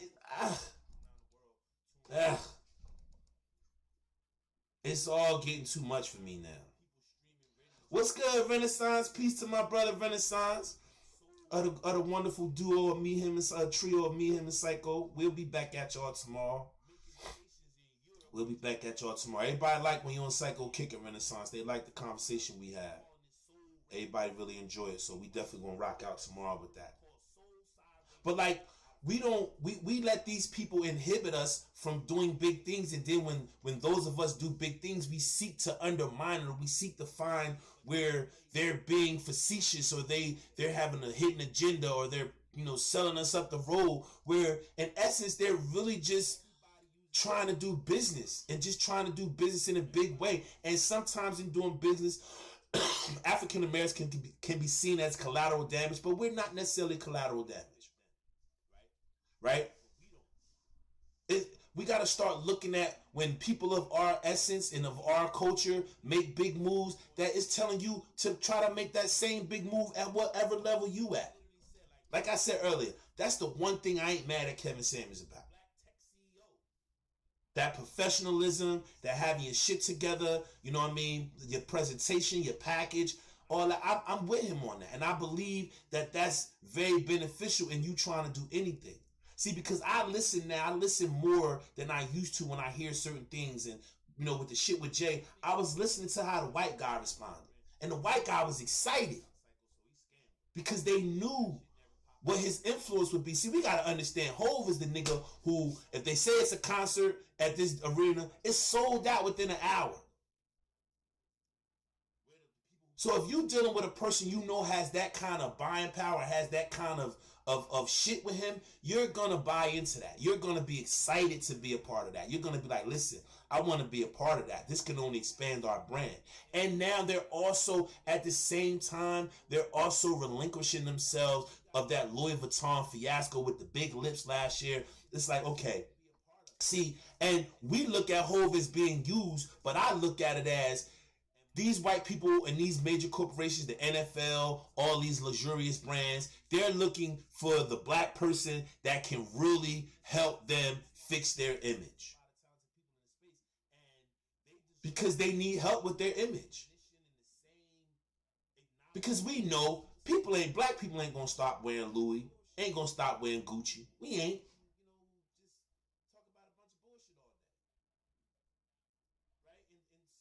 So when you get somebody like a Hov in there that can be the face and represent your brand, and then you can do partnerships with him, and then you can see his numbers grow. So he went from 1 percentile with this company to 50% with this company, to 100% with Tidal, to 100% with Rock Nation, to 100% with Rock Nation Sports. Now we got to remember, Hov does own a sports agency.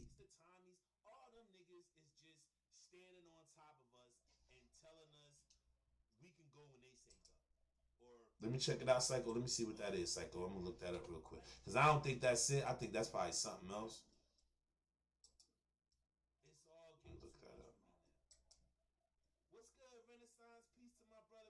Yeah, this is it, Psycho. This is it. This is it. But this is it. Yeah, but this is something different. Like, this is something different.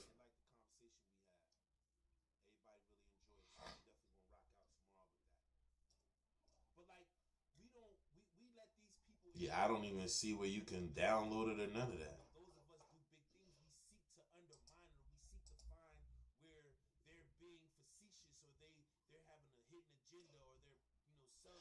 Yeah, Psycho, this is the old website. It's dead. Yeah, that's the old website. It's dead. Yeah, that's the old what's the name? That's the old what's the name? Salute, D. What's going on? Dwayne, peace, bro. Good to see you in the building. Definitely good to see you in the building. Definitely good to see you in the building.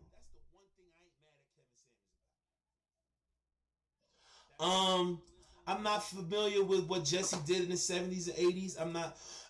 I guess the difference is, Renaissance for me, the difference would be if I was familiar with what you're talking about. The difference for me would be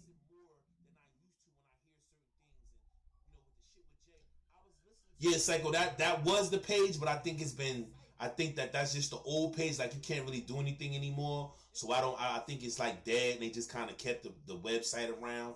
I'm not sure.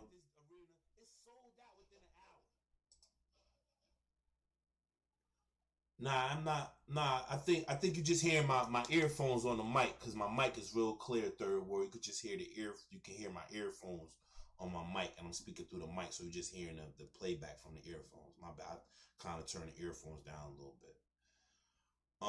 Yeah, but Renaissance, I think the difference is I'm not familiar with what Jesse did. I guess Jesse was trying to get. I guess the difference for me is that Jesse was trying to get African Americans into these corporations, where Jay is building corporations. So I guess that's the difference. I guess Jay partnering up with corporations is building a better corporations. I don't remember that. Like, I guess I was a little too young. I don't really remember Al and Jesse. I like my whole thing.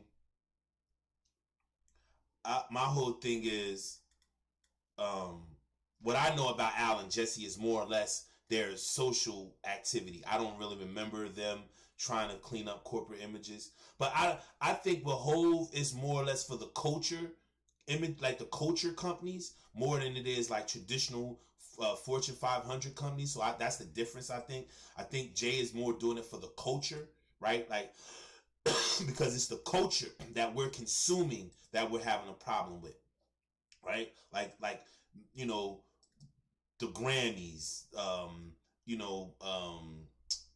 those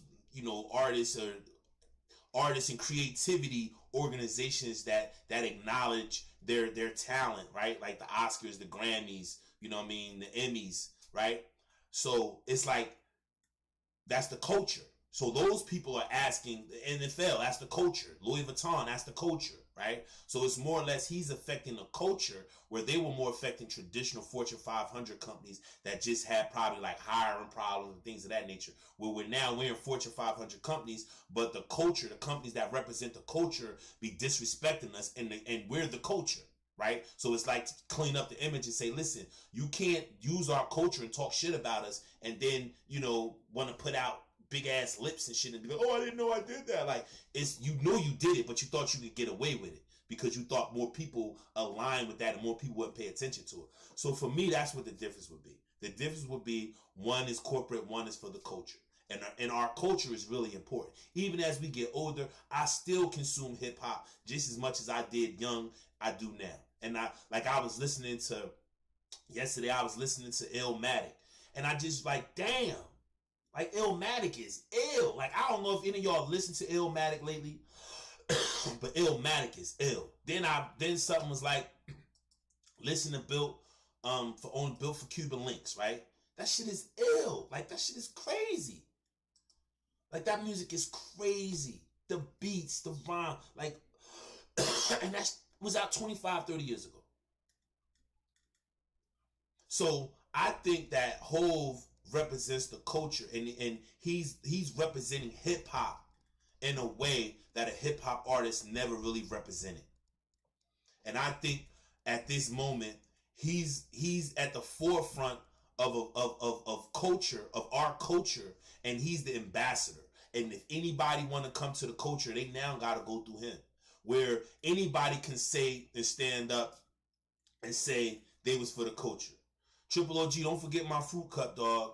You be forgetting my fruit cup. I want a fruit cup, bro. And now you owe me 2 because you forgot my fruit cup from last week. Callan, what's going on, Miss Callan? How are you today? Good morning to you, my love. You know what I'm saying? So for me, I look at Hove just being the ambassador of the culture, not only for his economic and his business acumen, but just his music acumen and just the respect that he garners in the culture. Like, it's no secret that Hove is the god. And if you're trying to influence the culture, you're trying to sell more Louis in the culture because they're seeing these young rappers come up. Because these young new rappers, they getting money because they don't got to go through what the old rappers did. They don't got to go through labels and all that. They can put their own music out. They got their own masters. They can do their own concerts. They're getting paid way more. So they see what these guys wearing. They see these guys pulling up at the Louis Vuitton store with their girlfriends or with their crew dropping 40, 50 stacks. So if they see the ambassador of hip hop and ambassador of this culture beginning to diversify his portfolio and expand his horizon and bring the culture up under different umbrellas, they're going to be more than willing to use his street credibility to fix their image. And I don't have a problem with that. I think it's a win-win for everybody. But what we have to do down here that consume these things and watch these things from afar is that we have to start taking some of these blueprints and using them in our own lives. We have to start taking these diversifying our portfolios and bring it to our own lives. And not just with going to get stock, but just taking stock in yourself, investing in yourself, right? Making yourself the startup and finding things that you're about and you want to do, and using the blueprint, or using, when we see him partner up with people that rock like you. Partner with people that think like you. And if you can't, then dig deep and find a family member. Or dig deep within yourself and just do it yourself. Like, we got to start realizing that nobody's going to come down and teach us how to do tech business. Nobody's going to come down and tell us, hey, yo, catch up to us, man. We up here doing these startups and all this big shit in technology. We going to Mars and all that shit. Come join us. Nobody's going to do that. If anything, they're going to make it harder for us to even see it, acknowledge it, want to be a part of it, right? Because I'm serious when I tell you, when I watch anything dealing with NASA or anything dealing with space exploration, I'm scanning the scene for black people. And I never see any. So if you're into space and all that and you don't see people that look like you, what's the chances that you really going to be invested in it? If you on your own and you ain't really got your parents pushing you and you ain't really belong to a support group, but you really, really, really want to be a part of that, what's the chances of you joining that? They're slim, because you don't really see your people that look like you in that space. So it's going to be like, man, I don't know, I'm a little worried about that, because you're going to be worried about, will I fit in or not? Who's going to help me get there?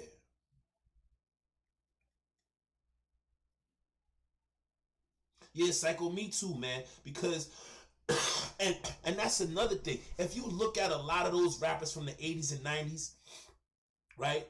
If you look at them now, they all got liquor brands. Like Raekwon got a liquor brand. Nas is the voice of Hennessy. Think about that. Nas is the voice of Hennessy. The culture.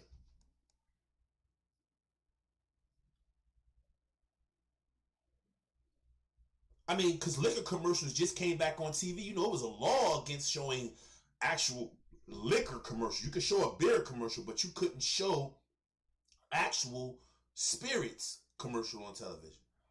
So soon as the commercials come back, Hennessy talk about a black bike rider, a black circuit cyclist who did the indoor cycling, and they put Nas as the voice. Because they know we drink plenty of fucking Hennessy in the culture.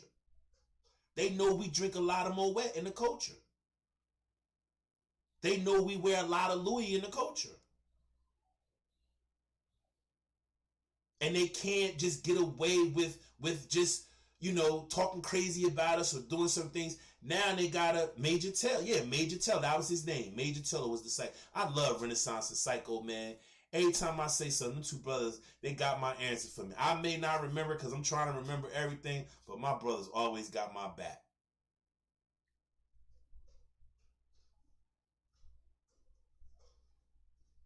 Right.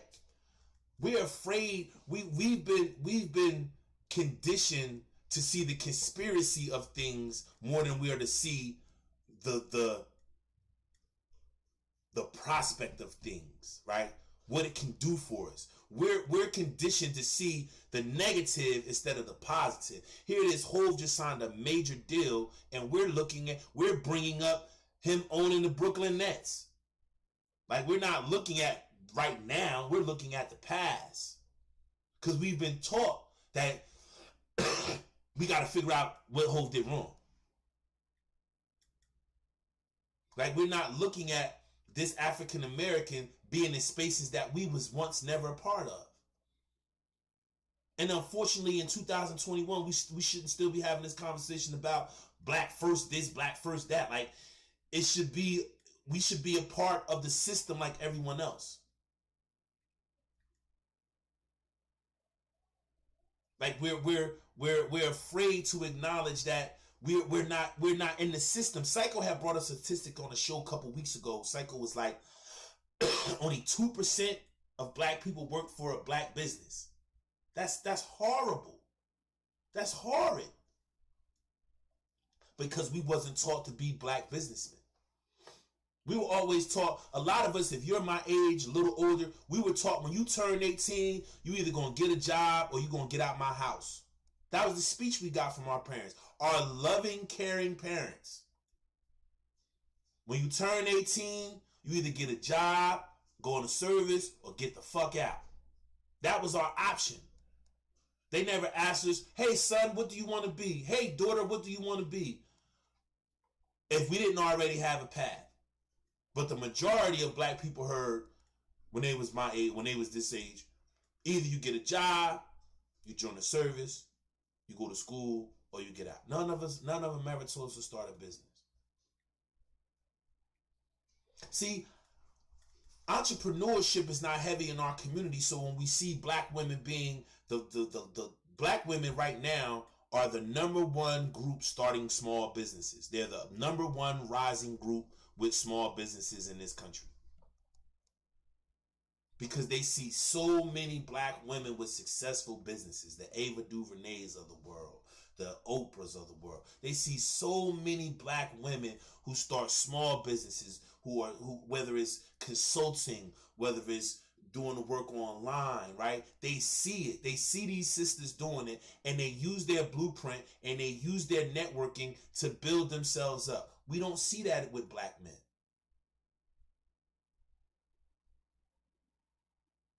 When black men start business or are successful at business, a lot of times we seek to undermine him or find something wrong with what he did. And we don't have to agree with the totality of what he did, his entity, how he did it, but we should take some of the good from it and say, how can I replicate that in my life? How can I take what he did here and I ain't got a cap and say I own 1%? How can I own 10%? How can I do everything that he didn't do and do it in a micro, smaller way, but be just as successful? Like when we look around us, black people, it's all races and ethnicities got businesses in our community but us. We are the minority business owner in our majority community. All the Middle Eastern, all the Southeast Asians, Southeast Asians has all the Dunkin' Donuts. All the Indian and Pakistani has all the gas stations and the quick marts, right? And the little shops that go along with the gas stations, right? You start to see McDonald's being owned by the Latino community, by the white community, right? All the Popeyes in my community are owned by a guy who started in the Bronx, New York, working in the Popeyes. He worked in the Popeyes as just a cleanup guy. Then he went then he rose to frying chicken. Then he rose to shift manager. Then from shift manager, he rose to manager. Now he got 17 franchises. We don't franchise, right? We don't seek to do startups. It don't matter how old you is, folks. It don't matter what your economics is, folks. We gotta start trying to do bigger and better. We can't be mad at the O'Shea Duke Jacksons of the world. We can't be mad at the Angry Mans of the world. We can't be mad at the Kevin Samuels of the world. Well, we can be mad at the first two niggas. But the Kevin Samuel nigga, we can't really be mad at him, right? Because he's showing us the blueprint, even if it's a grifter way of showing us. Even if it's a rob Peter to pay Paul way of showing us, there is some validity in what he's expressing. Suited and booted does get the job done in certain aspects. And then on the flip side, yes, the Mark Zuckerbergs of the world get to wear a sweatshirt and all that. But please understand this. Mark Zuckerberg came from a long line of Ivy League ideas and Ivy League affiliation to get where he's at. And it wasn't just him. It was a bunch of people that worked together to make that shit pop. And because that's their shit and that's their culture, they get to decide what the fucking uniform is.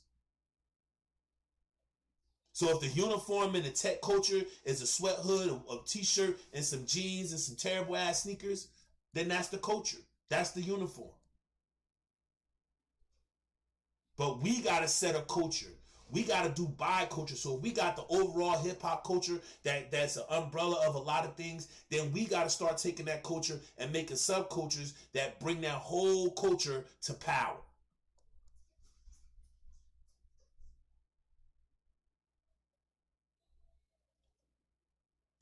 It's 2021, black people. It's March 1st, 2021. March 1st, 2022, we can't be on the same side talking about the same shit. We can't be RBR in this motherfucker. I love my brother, but we can't be RBR in this motherfucker. We got to be motivated to do bigger and better every day.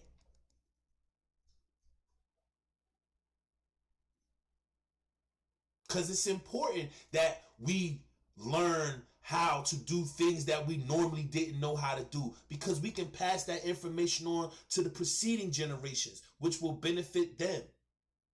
See, all those dudes that Hove beef with when the Rockefeller shit was falling apart, everything Hove doing, they trying to do.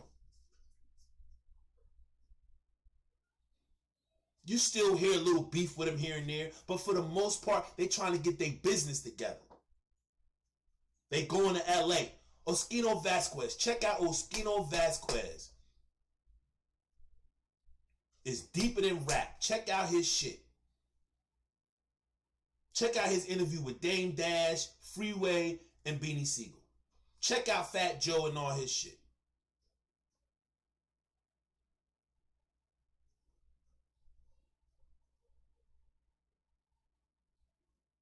And listen to what they're saying and watch how when they was amongst him, they didn't see the blueprint. But now that they feel some kind of way and he done blew up, they still have their little money argument with him. But at the same time, they're doing something.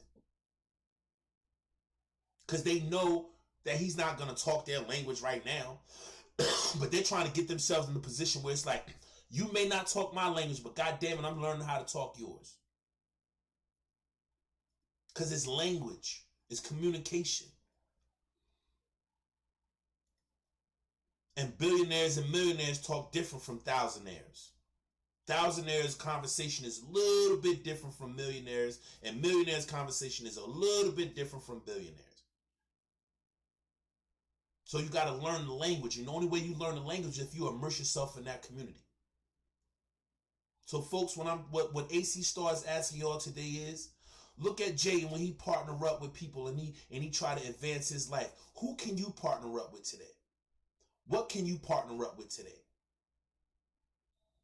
What can you do better in your life today to motivate you to get to where you're trying to go in your life? Those dreams that's in the back of your head that had you tossing and turning that night, that you scared, that idea that you got sitting next to you on your desk that you ain't told nobody about, that you really want to do deep down inside.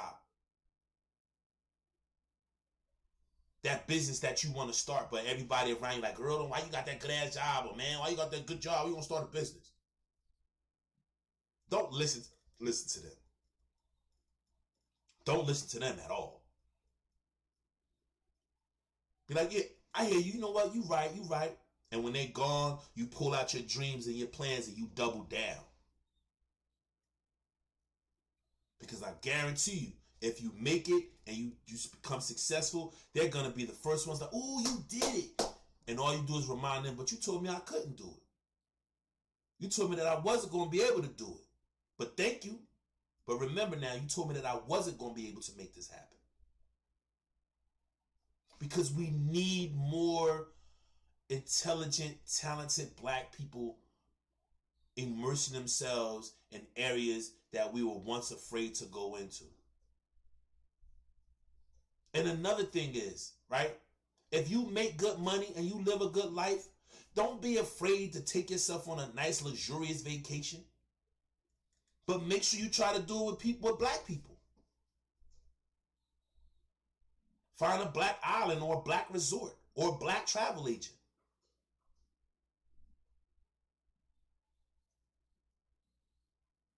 See, because pro-black people, pro-black is making sure everything you do in life benefits black people in a positive way, in a beneficial way. Pro-blackness is paying it forward. Paying it forward with your talent, your gift, your love for the culture, your love for the race. Where every day you live to do something influential and consequential for your people. And it don't have to be big things. It could be a little thing. You could put $1. You could donate $1. You could open up a savings account at a black bank, right? You don't even got to get a checkers account. Just get a savings account, and every 25, 30 days, you just put $20 and $30 for. You start a Christmas club with a black bank. It don't got to be a huge black bank. Just look for a good black bank. Look at their ratings. Look at the reviews and say to yourself, okay, I'm going to just make this my little Christmas club account or my little vacation club account, right? Where you just put your money away, or for your small business or your goals or your dreams. Just start it with a black bank and bank with them and see what happens. And then if you start your business, you might could go in there and get a loan from them.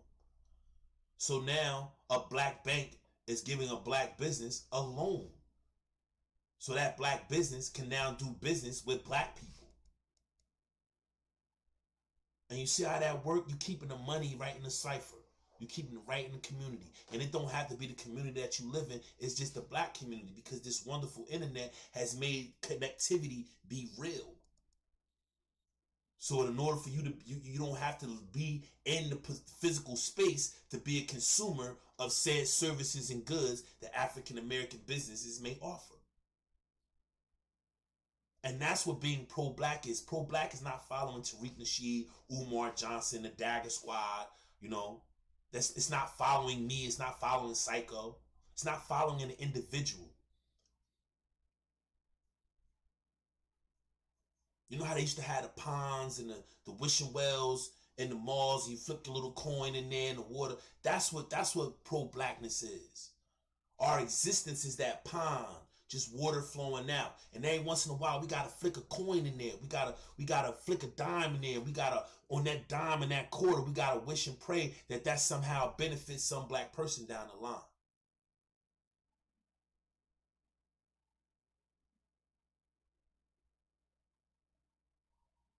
See, we gotta make our existence where people be proud to partner up with us. Like, I want to partner up with Psychopathics. I want to partner up with Renaissance Man, right?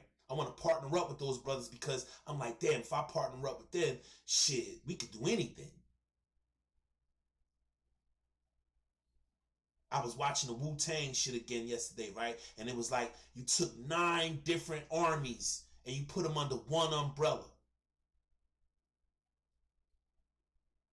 But the only thing is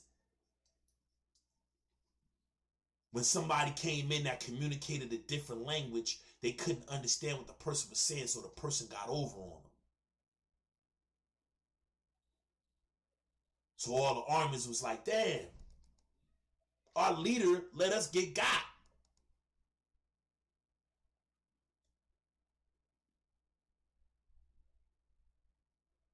Because he didn't understand the language. So I'm saying, when you partner up with people, don't make no leader. Don't have no one person that y'all all adhere to. Y'all all make the decisions equally, where it's an equitable thing. Pro-blackness is not one figurehead. It's not one person. It's all of us. Those people that raided the Capitol, they wasn't for one person. They was for Donald Trump, but Donald Trump was the representation of all of them.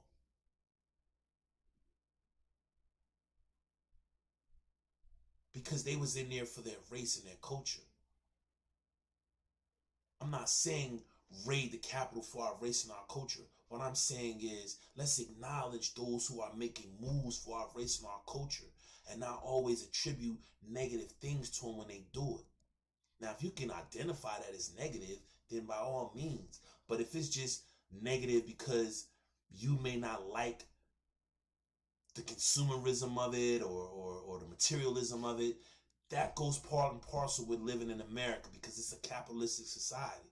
Those holidays that we celebrate, they're not representative of the pagan ideas that brought them to fruition.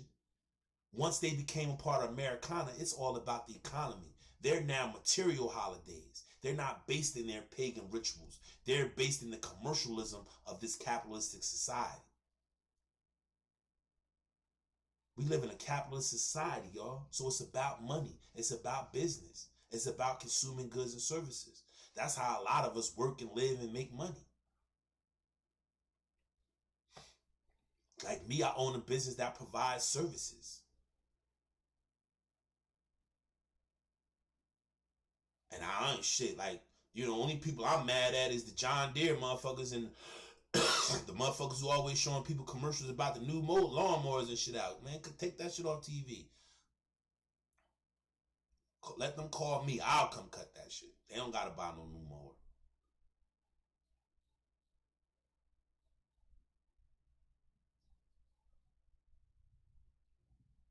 So, yo, I appreciate everybody showing up today. I really do. I ain't put the Cash App in, but it's all good. I don't even know the damn Cash App is. It's all good. I ain't really sweating that shit right now. Because I just wanted to bring the information out. I ain't really in this to make a lot of money. I'm in this to really kick it with my people and become a better man myself. And this allows me to do it because this is very therapeutic for me, and it allows me to express myself in ways that I don't normally get to express myself.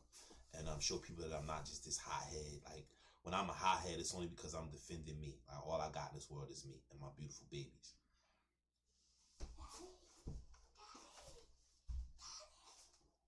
I think it's the dust in here. I gotta get one of those dust things. I'm always coughing because of the dust, like the dust, and I have bad acid reflux as well. So I ate some spicy stuff yesterday, so the acid is kind of kicking me in my butt. But I'm okay other than that. I feel pretty healthy. I feel pretty good. So yo, I'm gonna go ahead and end this live. I think I got out what I needed to get out. I'd like to thank everybody for coming through. Psycho, Miss Carolyn, Nene, my man D. You know what I'm saying? Everybody that came through, my man Milton, my man Renaissance. So tomorrow is going to be Talk to Me Tuesday. I'm going to talk about HR 40. I'm going to talk about a couple other things. So, yo, this is a chance for y'all to hit me up. We're going to be on the StreamYards. So, y'all hit me up if y'all want to call in, join up, talk to me. Give everybody a chance to get something off their chest. And we move on from there. So, yo, tune in tomorrow. Talk to Me Tuesday. This your man, AC Star. That's my little man back there. He wanted to get on camera so bad. Say hi to the people, Jay. Say what's up, y'all. So, yo, this AC Star. And y'all know I need y'all to do the 3 things, man. I need y'all to stay safe. I need y'all to love yourself. And I need y'all to make sure that you are black 360 degrees. And if you are white 360 degrees. But that you are good to each other, because that's all that matters. So, yo, this your man, AC Star. Y'all stay safe, and I'll holla at you.